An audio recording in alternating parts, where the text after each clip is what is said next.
Welcoming guys to your WWE Wrestlemania review series, and I am finally bringing you guys a Wrestlemania review series, and I'm going to review, like I said, Wrestlemania from 1 to 29, not 29, to 28, because I reviewed 29 and etc, so I'm not going to review them. And you know what, I've been wanting to bring back a series on this channel for a while.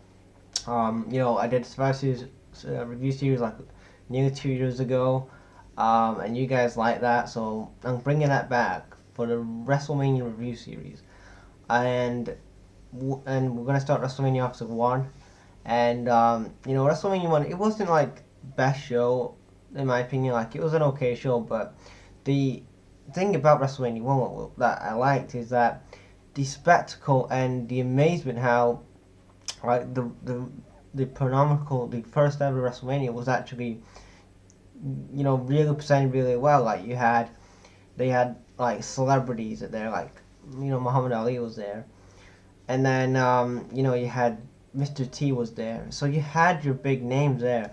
You had obviously Hogan. Obviously, he wasn't Hulk. This was before Hulkamania, like a year before Hulkamania, so he wasn't like huge like he was. Like, this 2 or 3 years later, he would be huge. Hulkman will blow up.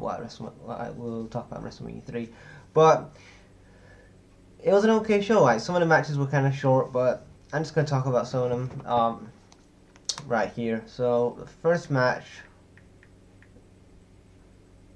The first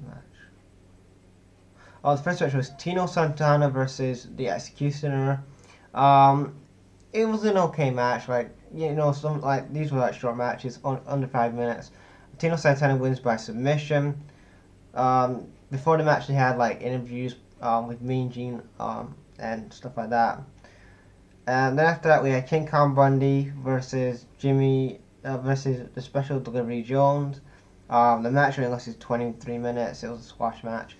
I know they said on commentary, Jesse Ventura and Grill Monsoon, they were saying, like this last year, King Kong Bundy, it took him 20 minutes to beat somebody else, something like that. But apparently, it was like an under 20 minutes match, so under 20 minutes, so he did it like in 20 seconds. But yeah, I'm also gonna say, like, I love Grill Monsoon and I love Jesse the Body Ventura. I kind of grew up listening to those on commentary, because obviously I grew up watching Jim Ross and Jerry Lawler and the Attitude Era, but like listening to those guys on commentary and him and Bobby the Brain Heenan, and like those guys are fucking awesome on commentary, like the goats of commentary, and Vince McMahon as well, and the Macho Man Randy Savage. Oh yeah, dig it. Yeah. So they're better than Corey Graves. Corey Graves could have matched a candle to what those guys could do.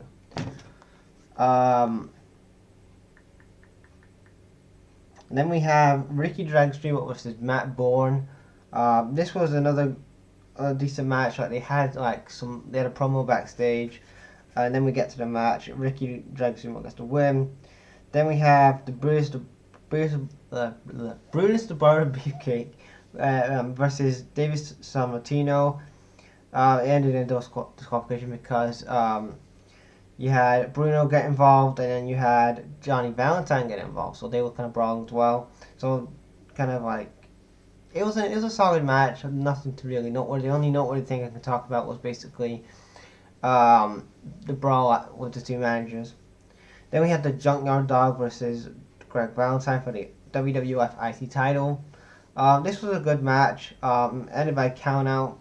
So Greg Valentine retains his title.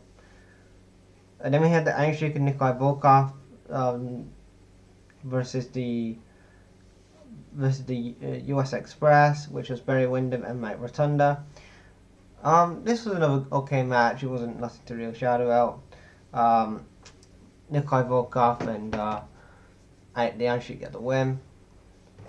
Then we have Andre the Giant defeats John Studd in the $15,000 Body Slam Challenge. This match is mostly remembered because if you guys played WrestleMania, was it WW2K14, and you had every year in the story mode, they would have a special unique match. So after WrestleMania 1 was this match with Andre and Big John Studd for the Body Slam Challenge. And I really enjoyed playing it in the game and seeing it. I thought it was a fun match. And thinking about that, they should do that more in WWE. Like do some challenges like for money and stuff.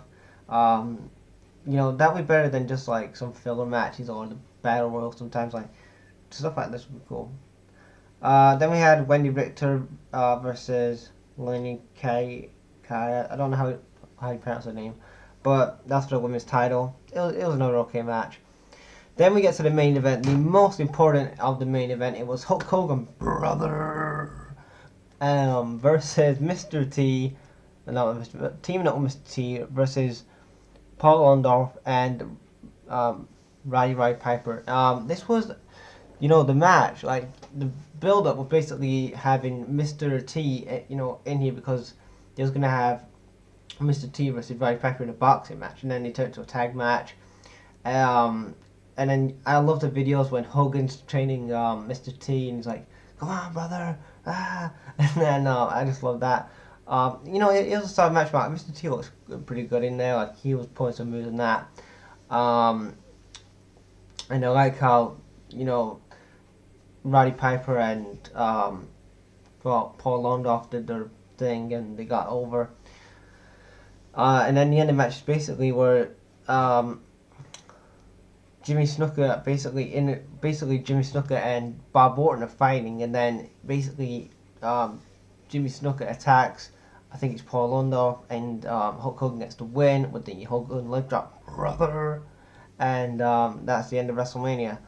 Overall, WrestleMania, in my opinion, the first WrestleMania was a good success. Like, you could tell in the future that they was gonna build up something big, and they treated this was like the first ever Super Bowl, and it was a pretty good Super Bowl. Yes, the matches wasn't that good quality wise, but for the uniqueness and the spectacle what was going to become WrestleMania, you could see that Vince had a big vision and potentially going to make them better each year. So yeah, that's my WrestleMania 1 review. Leave your thoughts on this preview in the comments, and I will see you for WrestleMania 2 probably in a couple of days time. Peace. Oh, if you guys are asking what is that in the background, that is my background, my board I bought on Amazon. Good thing I bought it because I don't want you guys seeing because I have like a parcel over there. So I have a package I haven't unboxed yet, so I want to cover it over there. So yeah. Anyway, that is it, guys. Thanks for watching. Peace.